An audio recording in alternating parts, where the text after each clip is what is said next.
호두와 같은 견과류는 지방이 많아서 산패가 쉽게 일어날 수가 있는데 호두에 포함된 불포화 지방산은 산화가 되기 쉬워요. 산화가 진행되면 지방의 구조가 변형이 되고 산화된 지방은 우리 몸에 염증을 일으키고 혈관에 손상도 줄 수 있는 그런 물질이죠. 이뿐 아니라 또 심혈관 질환까지 유발할 위험도 가지고 있고 호두가 산패되면 아크릴아마이드라고 하는 유해 물질이 생성될 수 있는데 이 물질은 발암 물질이죠. 이렇게 산패된 호두를 장기적으로 섭취할 때는 암에 대한 위험성도 증가시킬 수가 있어요. 그럼 산패돼서 변질이 일어난 호두는 어떻게 알 수 있을까요?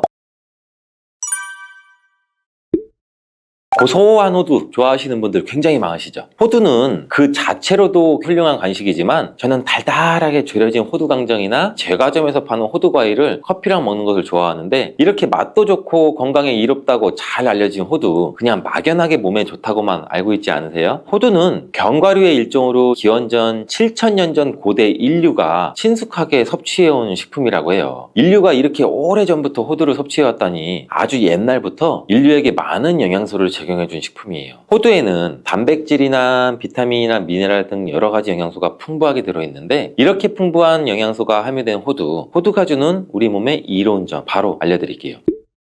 첫 번째 호두의 놀라운 효과는 바로 노화 방지예요. 호두에는 폴리페놀과 비타민 E 같은 강력한 항산화 물질이 풍부하게 들어있고 항산화 물질은 우리 몸의 유해산소를 제거하고 세포 손상을 방지하는 역할을 해주죠. 특히 노화 방지와 관련이 깊은 성분으로 이 피부 건강을 유지하고 노화 과정을 늦추는 데 도움이 될 수가 있겠죠. 또 면역력 향상에도 도움을 주고 감기나 질병에 대한 저항력을 키워주는데 자유라디칼은 우리 몸의 세포를 손상시켜서 노화와 관련된 여러 질병을 일으킬 수가 있어요. 호두에 함유된 항산화 물질은 자유라디칼로부터 세포를 보호해요. 세포의 노화를 늦추는데 중요한 역할을 해준다는 거죠. 또 호두에 풍부한 오메가3 지방산은 피부 건강에도 많은 도움이 되는데 피부 탄력을 유지하고 피부에 수분을 보충해 주는 데에도 꼭 필요한 성분이죠. 특히 피부가 노화되면서 생길 수 있는 주름과 피부 처짐을 예방하는 데도 매우 도움을 줄 수가 있죠. 두 번째 호두의 놀라운 효능은 바로 뇌 건강 유지예요. 호두의 외형이 뇌를 닮아 예로부터 머리가 좋아져 잘 알려져 있는데 외형만 닮았다고 뇌에 좋다는 것이 아닌 건 다들 알고 계시죠. 호두에는 오메가3 지방산이 풍부하게 들어있는데 오메가3는 주로 생선에서 많이 발견되는 성분이잖아요. 호두에도 그만큼 많은 양이 들어있어요. 해외 알츠하이머 저널에서는 호두가 산화 스트레스와 염증을 줄여주므로 알츠하이머 발병과 진행을 늦추거나 위험을 줄여준다는 연구 결과도 발표했는데 호두에는 이 오메가3 지방산인 알파리놀렌산이 풍부하고 이 성분은 뇌세포를 보호하고 인지 기능을 향상시키는 데 중요한 역할을 해주고 뇌 기능을 활성화시켜 치매와 같은 뇌질환을 예방하는 데 도움을 줄 수 있다는 거예요. 뇌 기능이 저하되지 않도록 돕는 호두는 노화로 인한 인지 저하를 늦추는 데도 굉장히 중요하고 호두에 들어있는 비타민 E 또한 풍부해서 뇌의 노화 방지에도 도움을 줄 수가 있죠. 비타민 E는 강력한 항산화 작용을 통해서 뇌세포를 보호하고 기억력과 인지 기능을 개선하는 데 도움을 주고 산화 스트레스로부터 뇌를 지켜줘요. 알츠하이머와 같은 치매를 예방하는 데 중요한 역할을 한다는 사실, 뇌 건강을 위해서는 이제부터 호두를 꼭 드시는 게 좋겠죠. 세 번째 호두의 효능은 바로 뼈 건강에 도움을 준다는 거예요. 호두가 뼈에 좋다는 사실 알고 계시나요? 좋은 영양소가 많이 들어있다는 것은 알아도 뼈에 좋다는 건 생소하신 분들이 있으신데 호두가 뼈 건강에 미치는 좋은 작용들 바로 알려드릴게요. 호두는 칼슘뿐 아니라 다른 중요한 성분들도 함유하고 있어서 뼈를 튼튼하게 만드는데 아주 효과적인 식품이에요. 호두는 칼슘과 마그네슘이 균형 있게 들어있는데 칼슘은 뼈를 구성하는 중요한 성분이지만 마그네슘 역시 뼈 건강에 필수적인 역할을 하죠. 마그네슘은 칼슘의 흡수를 돕고 뼈의 밀도를 유지하는 데 중요한 역할을 하죠. 이 두 성분이 적절히 균형을 이루면 뼈의 강도를 높이고 골다공증과 같은 질환을 예방할 수가 있는데 호두에 들어있는 오메가3 지방산은 뼈 건강에 직접적인 영향을 미치는 중요한 성분 중에 하나예요. 연구에 따르면 오메가3 지방산은 뼈의 형성을 촉진하고 뼈의 밀도를 높이는 데도 도움을 줄 수 있다고 해요. 이뿐 아니라 오메가3는 이세염증을 줄여주는 효과도 갖고 있고 관절염과 같은 염증성 질환에 걸리기 쉬운 사람들에도 굉장히 유익한 영향을 줄 수가 있어요. 호두의 놀라운 효능 네 번째는 바로 암 예방 효과예요. 호두는 항산화 작용과 항염증 작용 덕분에 암 예방 효과에도 효과적이라고 알려져 있는데 2022년 국제학술지에 실린 연구 자료를 보면 호두나 아마씨에 함유되어 있는 알파리놀렌산을 꾸준히 섭취하면 그렇지 않은 사람들과 비교해 심혈관 질환 위험률이 약 10% 정도 감소되고 관상동맥 심장질환 위험률은 20%나 줄어들었다고 해요. 그뿐 아니라 호두에는 이 폴리페놀과 엘라그산이 풍부하게 들어있는데 특히 이 엘라그산은 항암 성분으로 굉장히 유명해요. 엘라그산은 체내에서 엘라그산 대사물질로 변환돼서 암세포의 성장을 억제하는 데 도움을 주고 폴리페놀은 암세포의 확산을 막아주는 역할을 해주죠. 호두 호두는 이뿐만 아니라 오메가3 지방산을 많이 함유하고 있는데 오메가3 지방산은 염증을 줄이는 효과가 있죠. 암은 염증성 질환과 관련이 깊은데 호두가 가진 염증 완화 효과는 암 치료에 있어서 중요한 보조 역할을 해줄 수 있다는 것도 알고 계시나요? 호두에 포함된 비타민 E와 셀레늄 등의 성분은 면역력을 증진시키는 데 도움을 주는데 암 환자에게는 면역력이 굉장히 중요해요. 호두는 면역 시스템을 강화시켜줘서 우리 몸의 방어막을 형성하는 데 큰 역할을 할 수가 있겠죠. 호두의 효능 정말 놀랍죠. 이렇게 몸에 좋고 맛도 좋은 호두, 이것들과 먹으면 효과가 배가 되는데 호두와 궁합이 굉장히 좋은 식품들을 바로 알려드릴게요.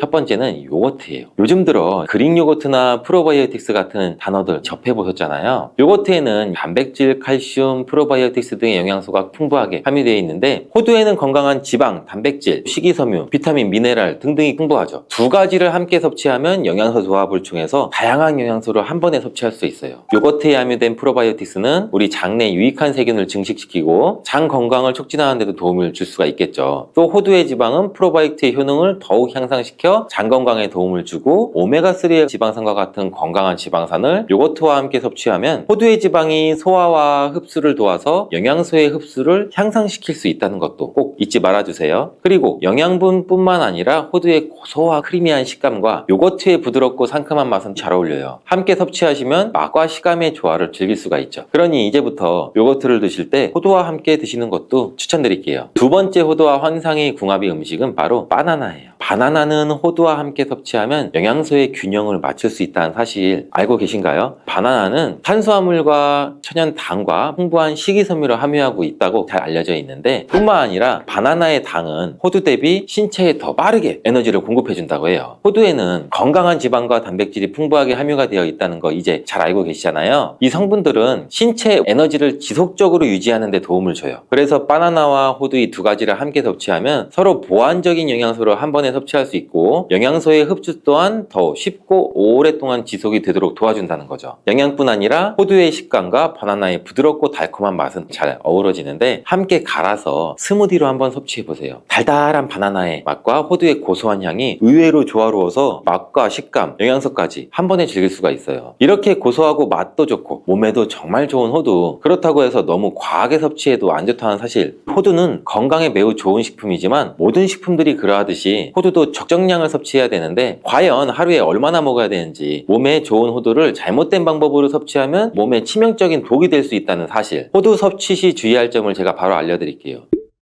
호두를 섭취할 때 유의할 점, 첫 번째는 알러지 반응이에요. 호두는 견과류 중 알러지를 유발시킬 수 있는 식품인데 일부 사람들에게 알러지 반응을 일으킬 수가 있대요. 호두 알러지가 있는 경우 호두를 섭취했을 때는 입술이나 혀, 또 얼굴이 부풀거나 호흡곤란을 겪을 수가 있는데 이는 개개인의 신체 증상에 따라서 매우 위험할 수도 있고 다르죠. 경우에 따라서는 굉장히 심할 수도 있고, 이런 증상이 발생되면 즉시 호두 섭취를 중단하고 필요시 의사와 상담해야 되고, 호두 섭취 시 주의할 점 두 번째는 과도한 섭취예요. 이 호두는 100g당 약 650칼로리로 매우 고칼로리 음식이에요. 하루 섭취량을 과도하게 초과하면 오히려 체중 증가를 유발할 수가 있는데 호두에는 지방이 많이 함유되어 있지만 대부분 불포화 지방이라 건강에 유익하다고 알고 있겠죠. 근데 칼로리가 높기 때문에 적정량을 섭취하는 것이 중요해요. 하루에 약 2-30g 정도, 이건 약 5알에서 7알 정도인데 쪽으로 봤을 때는 10개에서 15쪽 정도 돼요. 호두를 섭취할 때는 꼭 기억해 주세요. 호두 섭취 시 유의할 점 세 번째는 변질이 일어난 호두 섭취죠. 호두와 같은 견과류는 지방이 많아서 산패가 쉽게 일어날 수가 있는데 호두에 포함된 불포화 지방산은 산화가 되기 쉬워요. 산화가 진행되면 지방의 구조가 변형이 되고, 산화된 지방은 우리 몸에 염증을 일으키고 혈관에 손상도 줄 수 있는 그런 물질이죠. 이뿐 아니라 또 심혈관 질환까지 유발할 위험도 가지고 있고, 호두가 산패되면 아크릴 아마이드라고 하는 유해 물질이 생성될 수 있는데 이 물질은 발암 물질이죠. 이렇게 산패된 호두를 장기적으로 섭취할 때는 암에 대한 위험성도 증가시킬 수가 있어요. 그럼 산패돼서 변질이 일어난 호두는 어떻게 알 수 있을까요? 이러한 호두를 구분하는 방법은 먼저 색상을 보는 거예요. 신선한 호두는 갈색이나 황금빛을 띠는데 산패된 호두는 색이 어둡게 변하고 부패한 느낌이 들어요. 또 산패된 호두는 비린내나 신내가 날 수 있고, 신선한 호두는 자연스러운 고소한 향이 나요. 또한 맛도 다른데 신선한 호두는 말 그대로 고소한 맛인 반면 산패된 호두는 씁쓸하거나 오래된 기름향이 나죠. 썩은 것 같이 불쾌한 맛이 날 수가 있겠죠. 신선한 호두를 골랐다면 산패되지 않게 보관 방법도 중요한데 호두는 잘못 보관하면 쉽게 산패되기 때문에 주의가 필요해요. 호두는 원래의 껍질을 유지하는 것이 좋은데 껍질을 벗기지 않고 보관하면 외부에서의 영향이 미치는 걸 줄일 수가 있어 오랫동안 신선하게 유지가 되는데, 하지만 호두를 먹을 때마다 까야 되는 이 번거로움이 있잖아요. 이미 까진 호두를 많이 구입하시잖아요. 이런 호두는 공기와 빛에 노출되면 산패가 촉진되기 때문에 공기와의 접촉을 최소화해서 밀봉할 수 있는 용기에 담아 보관하거나 진공이나 밀봉팩을 사용하는 것이 좋아요. 호두는 온도와 습도에 민감해서 서늘한 냉장고에 보관하는 것이 가장 좋고, 이미 껍질을 벗긴 호두는 쉽게 산패할 수 있으니 냉장 보관 필수적이라는 거 잊지 마세요.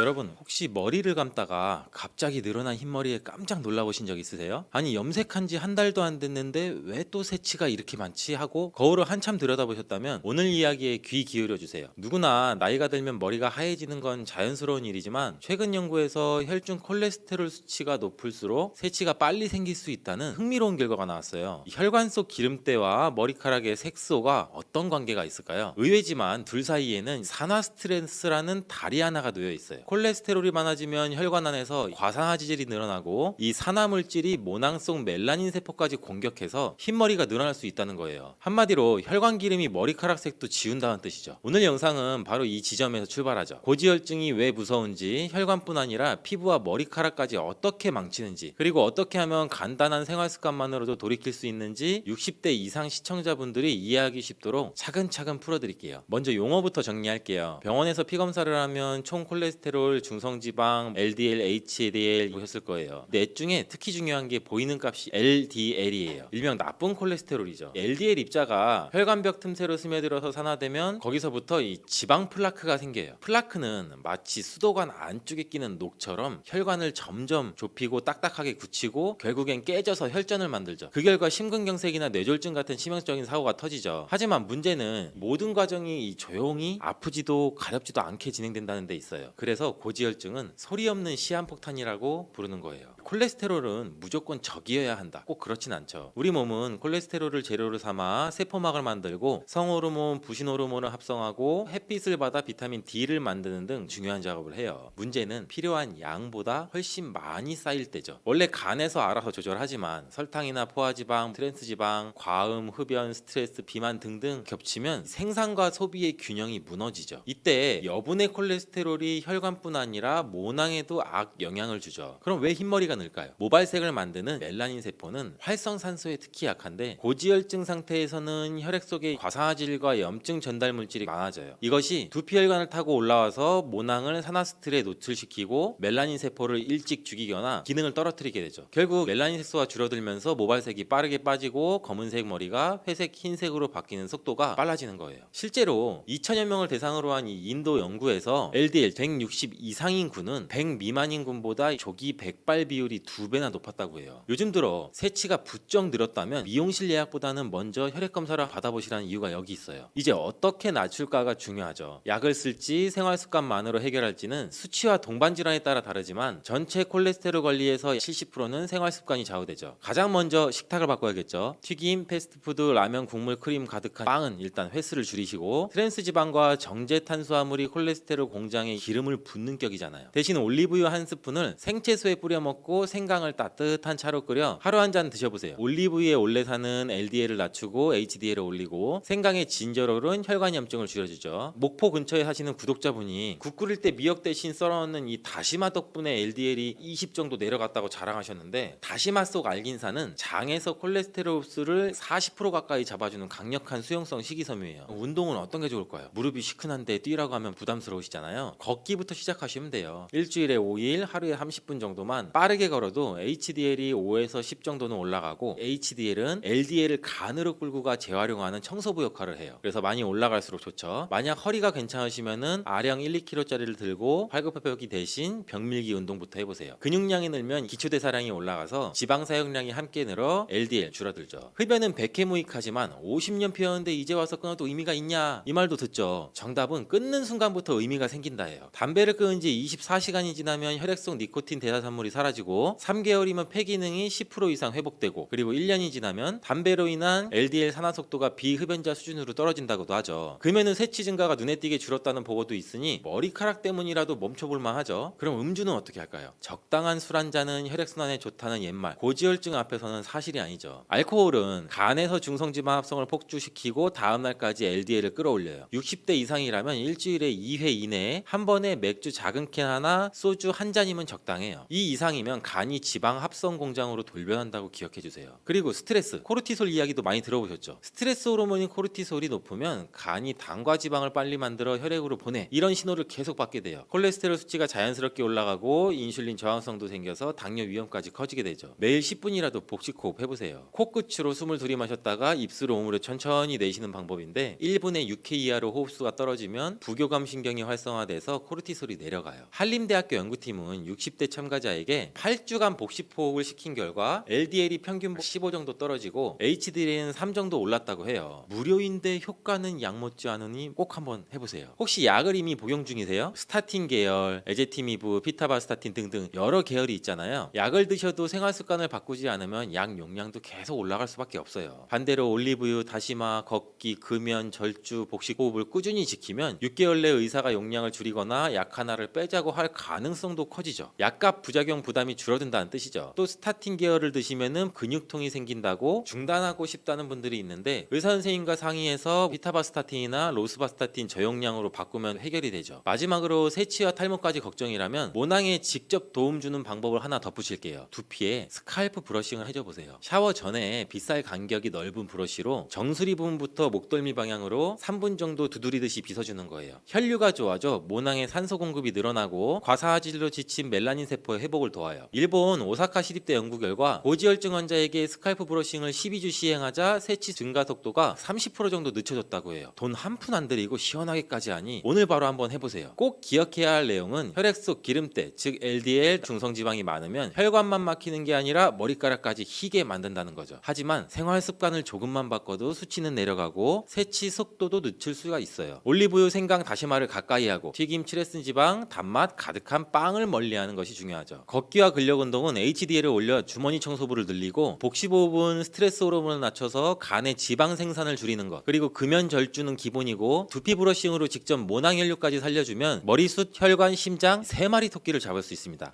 마늘 한쪽이 약방 하나라는 속담 혹시 들어보셨나요? 이 마늘 한쪽이 약방을 대신할 만큼 약효가 굉장히 뛰어나다는 말인데 그 말이 왜 지금도 유효한지, 그리고 그 약효를 200% 살리고 부작용은 0%로 줄이는 이 실제 식탁 요령까지 차근차근 알려드릴게요. 영상 끝까지 보시고 실천하시면 마늘과 함께 건강한 삶이 되실 거예요. 먼저 우리 몸이 마늘을 만나면 생기는 일을 한번 짚어볼게요. 이 통마늘 속에는 냄새도 맨맛도 거의 없는 이 알리인이라는 성분이 숨어 있어요. 이 알리인이 칼날에 한번 베이거나 절구공리에 으깨지거나 우리 이 사이에 으스러지는 순간 세포벽이 터지면서 알리나제라는 효소가 움직이기 시작해요. 효소가 알리인을 약 5분에서 10분쯤 만지작거리면 톡 쏘는 양과 살균력을 가진 이 알리신이 탄생해요. 알리신은 눌러붙은 기름때를 녹이듯 세균이나 곰팡이, 세포벽을 녹여버리고 혈관 속에 혈전을 풀어주고 면역세포가 암세포 주변으로 몰려가도록 이 호루라기를 불어줘요. 다만 알리신은 유리컵에 물 붓듯 뿌려놓으면 금세 증발하거나 다른 물질로 변해버려요. 그중 하나가 아호엔, 일반 영상에서는 아조엔이라고도 불러요. 이 친구는 굳어있는 혈소판들이 서로 달라붙지 못하게 막아서 심근경색이나 뇌졸중 위험을 낮춰줘요. 알리신이 공기와 맞닿은 지 약 1, 2분 사이에는 독처럼 강한 냄새가 나는데 10분 정도 지나면 매운맛은 줄고 살균력은 오히려 배가 돼요. 그래서 생마늘을 드실 때는 깨서 바로 삼키지 말고 10분간 숨을 죽였다 먹어라 하는 조언이 나오죠. 단, 빈속에 알리신이 한꺼번에 들어가면 위나 식도 점막이 따갑게 자극을 받아서 역류성 식도염이나 속쓰림이 더 악화될 수가 있어요. 평소 속이 약하거나 위험이 있으신 분은 꼭 밥이나 죽이나 우유 같은 완충 음식과 함께 같이 드세요.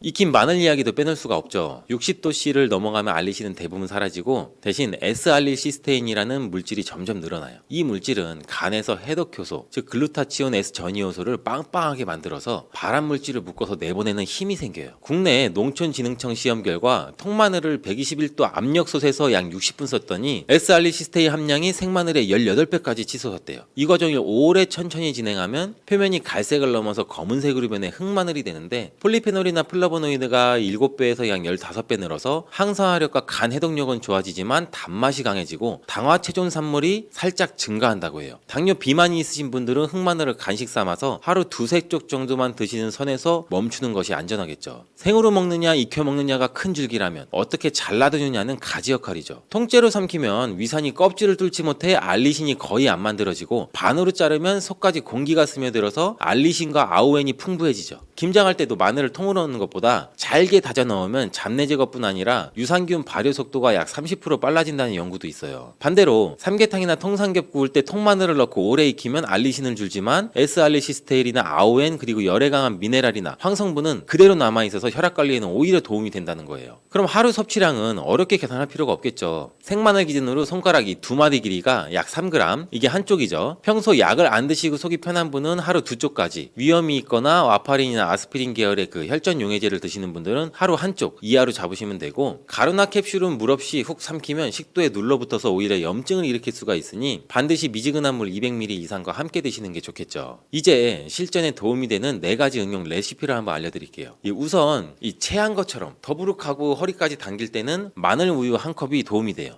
마늘 2쪽을 팬으로 썬 뒤 10분 숨을 돌린 다음 우유 200ml와 함께 약불로 5분 끓여주세요. 뜨거울 때 꿀 반 티스푼을 풀면 알리신과 우유의 티아민이 결합해서 알리티아민이 만들어졌고 근육 속에 젖산을 빼주고 속쓰림 없이 몸을 데워줘요. 당뇨나 고중성지방증이 있으시면 꿀을 한번 생략하세요. 두 번째, 손발이 저리고 피검사에 중성지방 숫자가 높으신 분은 마늘 올리브유 절임이 좋아요. 식초를 한 방울 탄 끓는 물에 마늘을 30초만 데쳐서 매운 기름을 누그러뜨린 뒤에 키친타올로 물기를 빼고 통후추 몇 알과 함께 병에 담아요. 여기에 올리브유를 마늘이 완전히 잠기도록 붓고 냉장고에서 하루 숙성하면 피떡을 녹이는 아우엔과 지중해식 불포의 지방이 합쳐져서 혈관 청소부가 되죠. 하루 2~3쪽을 반찬 삼아 드시거나 절임류 1숟가락을 샐러드 드레싱으로 쓰면 고혈압이나 동맥경화 예방에도 도움이 돼요. 세 번째는 겨울만 되면 감기 기관지염이 반복되는 분들을 위한 마늘 대추차예요. 편마늘 1쪽, 대추 3알, 생강 2편을 500ml 물에 15분 끓이면 알리신과 생강 진저롤, 대추 사포닌이 만나서 점막에 있는 면역력을 올려줘요.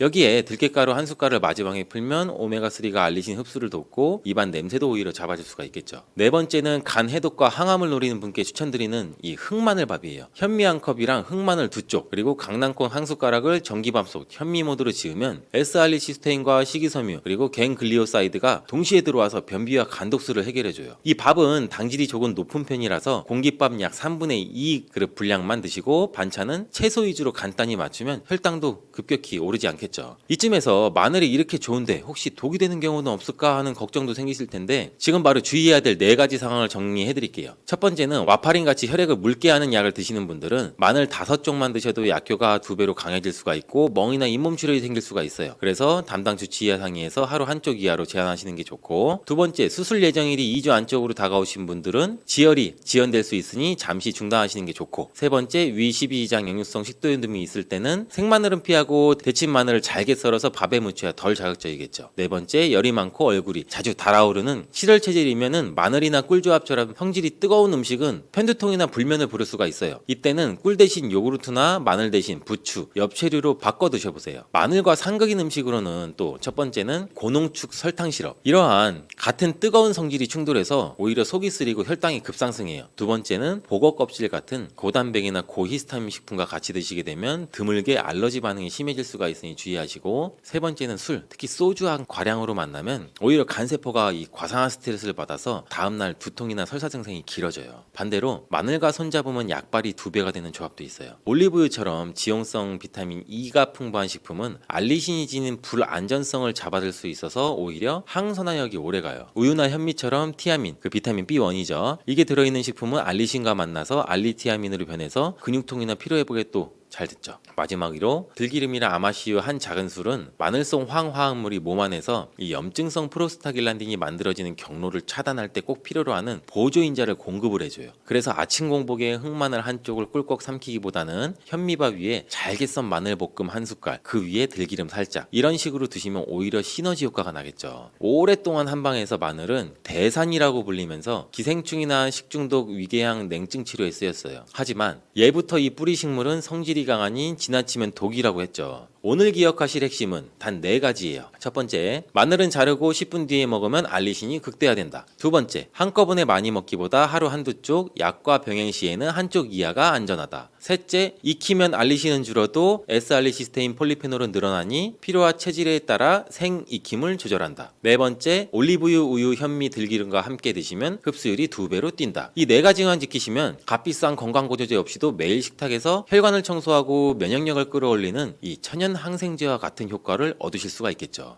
요즘 들어 건강에 많은 도움이 된다고 소문나고 있는 과일, 바로 레몬 이야기를 한번 해드리려고 해요. 상상만 해도 이 입안에 침이 고이는 그 새콤한 맛 덕분에 레몬을 드시면 아이셔 이런 소리가 절로 나오잖아요. 근데 이 작은 노란 과일이 우리 몸속에서는 이 상큼함 그 이상으로 굉장히 놀라운 일을 해낸다는 사실도 혹시 알고 계세요? 이 비타민 C가 많다는 건 이미 귀에 못이 바시도록 들으셨을 거예요. 하지만 레몬은 비타민 C 한 가지만으로 강한 게 아니에요. 구연산이나 헤스페리딘 같은 이 플라보노이드 성분, 칼륨, 수용성 식이섬유인 펙틴까지 여러 성분이 복합적으로 들어있어서 한 알만 제대로 드셔도 간이나 콩팥, 혈관, 심지어 피부와 관절까지 전신을 두루 돕는 이 멀티플레이어 역할을 한다고 보시면 돼요. 특히나 우리 같은 중장년층은 몸속 해독, 배설 능력이 예전 같지 않은데 레몬은 간과 신장이 해야 할 중화 배출 작업을 덜어주어 피로를 줄이고 노폐물까지 깨끗이 씻어준다는 점이 큰 강점이에요. 먼저 레몬의 대표 성분인 비타민 C를 한번 떠올려 볼게요. 시중에 파는 알약이나 캡슐도 굉장히 많지만 자연 속 비타민 C는 이 합성한 것보다 체내 흡수율과 항산화력이 훨씬 더 좋다고 알려져 있어요. 과육과 껍질 사이의 하얀 속껍질, 그리고 껍질 표면에 붙은 이 노란 층까지 통째로 먹어주면 단순히 비타민 C만 보충하는 게 아니라 폴리페놀, 플라보노이드가 이 시너지로 작용해서 활성산소를 잡고 세포 재생을 촉진해주죠. 그 결과 피부톤이 맑아지고 잔주름이 덜 보이고 만성 여드름이나 피부 트러블도 완화되는 사례가 많아요. 비타민 C는 콜라겐 합성에 필수니 이 관절통, 잇몸 출혈, 상처 회복에도 도움이 당연히 될 수가 있겠죠. 또 레몬이 칼륨이 풍부하다는 점도 꼭 한번 기억해 두세요. 칼륨은 몸속에 과도한 나트륨을 잡아서 배출하기 때문에 혈압을 조절하고 부종을 빼주는 데 좋아요. 고혈압이나 심장이 부담스러우신 분들은 짜게 드신 날 저녁에 레몬 반 개짜리 따뜻한 레몬수 한 잔만 챙겨도 다음날 손발 붓기가 확실히 덜하다고들 말씀하세요. 칼륨과 함께 들어있는 구연산은 칼슘이 요로나 담낭, 신장에 뭉쳐서 결석으로 굳어버리는 걸 막아주죠. 또 칼슘이 모자라서 돌이 생긴다는 오해도 있는데 사실은 소변 속 칼슘이 흘러나오면서 엉겨붙지 않도록 구연산이 중간에서 잡아당겨 녹여 내보내주는 거예요. 그래서 신장결석, 담낭결석, 요로결석을 경험하셨던 분들한테 특히 또 권장되는 과일이 바로 레몬이에요. 식이섬유인 펙틴도 빼놓을 수가 없겠죠. 레몬의 하얀 속껍질에 유난히 많은 이 펙틴은 장벽에 달라붙어 독소를 흡착하고 배변을 부드럽게 만들어 변비를 해결하는 데 기여하는 역할을 해요. 게다가 음식물이 천천히 흡수되도록 도와주고 식후 혈당이 급격히 치솟는 걸 방지하죠. 당뇨 때문에 혈당 스파이크가 걱정이신 분들은 식사 약 30분 전에 미지근한 레몬수 한 잔을 드시는 것만으로도 식후 혈당 상승폭이 줄었다는 연구 결과도 있어요. 또한 이 레몬 속 헤스페리딘 성분이 인슐린 감수성을 높여서 당뇨 예방과 관리에 시너지 효과를 보여주죠. 여기까지 들으시면 그럼 레몬을 마음껏 먹어도 되겠네 하실 수가 있겠지만 아무리 좋은 것도 과하면 탈이 나듯 레몬에도 주의점이 당연히 존재하겠죠. 가장 흔한 부작용은 위자극이죠. 위산과다, 역류성 식도염, 위궤양 등이 있으신 분이 공복에 과도하게 신 레몬을 많이 드시면 속쓰림이 당연히 심해질 수밖에 없겠죠. 이런 분들은 처음부터 원물을 씹어 삼키기보다는 따뜻한 물 200ml에 레몬즙 3분의 1 분량 정도만 짜서 드시면서 단계적으로 양을 한번 늘려보세요. 위장이 어느 정도 적응되면 과육까지 갈아 넣은 스무디, 나중에는 껍질째 얇게 썰어 샐러드 토핑으로 올려 드시도록 조금씩 점차 늘려가는 방식이 가장 안전하겠죠. 또 하나 치아 보호도 중요해요. 구연산이 이 치아 에나멜을 녹일 수가 있기 때문에 레몬수나 레몬 스무디를 드신 뒤에는 한 모금의 물로 입안을 헹구거나 빨대를 사용해서 치아와의 직접 접촉을 최소화해 주시는 게 좋아요. 만약 당뇨 때문에 단맛이 부족하다고 설탕이나 시럽, 꿀을 타면 혈당 관리 효과가 무력화가 되겠죠. 단맛을 원하실 때는 혈당 상승이 적은 스테비아나 꿀이나 에리스톨 같은 대체 감미료를 아주 그나마 조금 사용하는 것이 그나마 낫겠죠.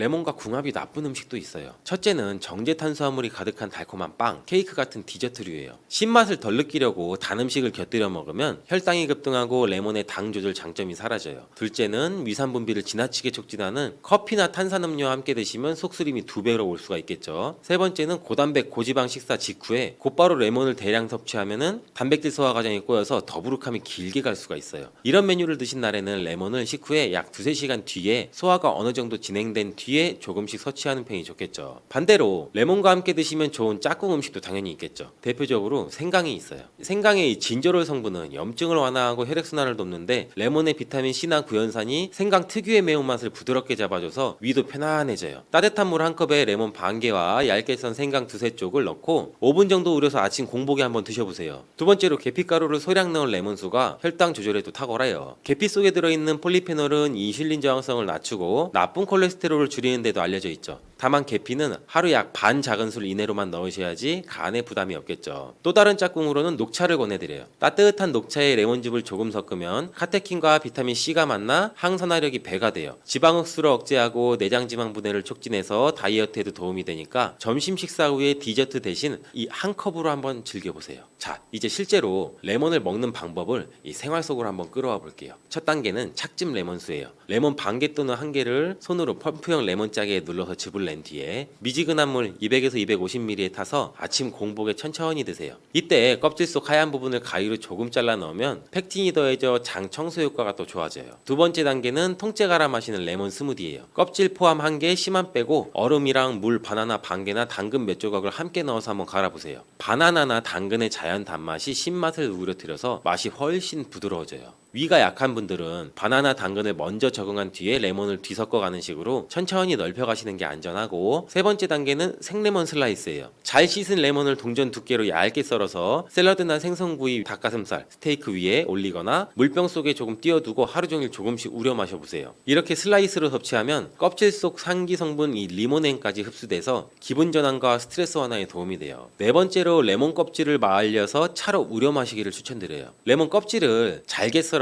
약 23일 정도 햇볕에 말린 뒤에 밀폐에 보관해 주시고, 감기 기운이 오거나 목이 칼칼할 때 마른 레몬 껍질 한 줌을 뜨거운 물에 5분 정도 우려서 꿀 조금만 넣어서 드시면 또 세균감염 억제나 기침 완화에 큰 도움이 될 수가 있어요. 그러면 하루에 얼마나 먹어야 할까 하는 궁금증이 남겠죠. 일반적인 성인 기준으로 레몬 원물 1개 정도면 충분해요. 위가 약하거나 처음 드시는 분들은 반 개에서 시작해 주세요. 간혹 레몬이 몸에 좋다니까 3, 4개씩 먹어도 괜찮겠지 하고 과하게 드시는 경우가 있는데, 신장이나 위장이 약간 견디지 못해서 뭐 설사나 복통, 속쓰림이 있을 수가 있겠죠. 따라서 1일 최대 1개의 원칙을 지키되, 신장 투석 중이거나 칼륨 배설이 어려운 또 만성 신부전 환자라면 주치의와 꼭 상의하신 뒤에 양을 조절하시는 게 좋겠죠. 레몬을 고를 때도 요령이 있어요. 겉껍질이 지나치게 반질반질하면 왁스 코팅일 수가 있으므로 가능한 친환경 표시가 있거나 껍질이 은은하게 윤나는 정도의 신선한 것, 손에 들었을 때 묵직하고 껍질이 얇아 보이는 것을 고르세요. 농약이 걱정될 때는 굵은 소금이나 식초물에 약 1, 2분 담갔다가 흐르는 물에 문질려 씻으면 또 잔류물질을 상당 부분 제거할 수 있겠죠. 레몬을 먹는 시간을 살짝 달리해서 또 얻을 수 있는 특별 효과도 알려드릴게요. 상쾌한 아침을 원하신다면 잠에서 막 깬 공복에 미지근한 레몬수 한 잔으로 장을 한번 깨워주세요. 식전 30분의 레몬수는 혈당 스파이크를 예방해 당뇨나 대사증후군 관리에 좋아요. 저녁 늦게는 부은발이 고민이신 분들은 취침 전 2시간 전에 따뜻한 레몬수에 계피가루 한 꼬집 넣어서 드셔보세요. 칼륨과 계피의 이뇨 혈관 확장 효과로 밤새 붓기가 빠지면서 숙면에도 도움이 돼요. 또 운동 전에 레몬수 한 잔을 드시면 항산화 효과 덕분에 근육 손상과 피로감도 줄일 수가 있겠죠. 레몬은 간 해독이나 신장 결석 예방, 혈압, 혈당 조절, 피부, 관절, 면역 개선까지 이 종합 선물 세트 같은 역할을 하지만 위장과 치아에는 자극이 될 수가 있으니 하루 1개 이하 단계별로 늘려가며 드시는 것이 안전하고, 빵이나 커피, 기름진 식사 직후엔 피하시고, 생강, 계피, 녹차 같은 좋은 친구들과 짝져 섭취하면 효과가 또 배가 되죠. 그리고 무엇보다도 껍질 속 하얀 부분은 버리지 말고 가능한 통째로 섭취하시기를 권해드리고, 자연에서 온 레몬의 힘을 일주일만 꾸준히 한번 경험해보세요. 아침에 일어났을 때 어깨가 가벼워지고 또 눈의 피로가 줄고 화장대 거울 속 내 얼굴이 또 환해지는 변화를 느끼실 수가 있을 거예요.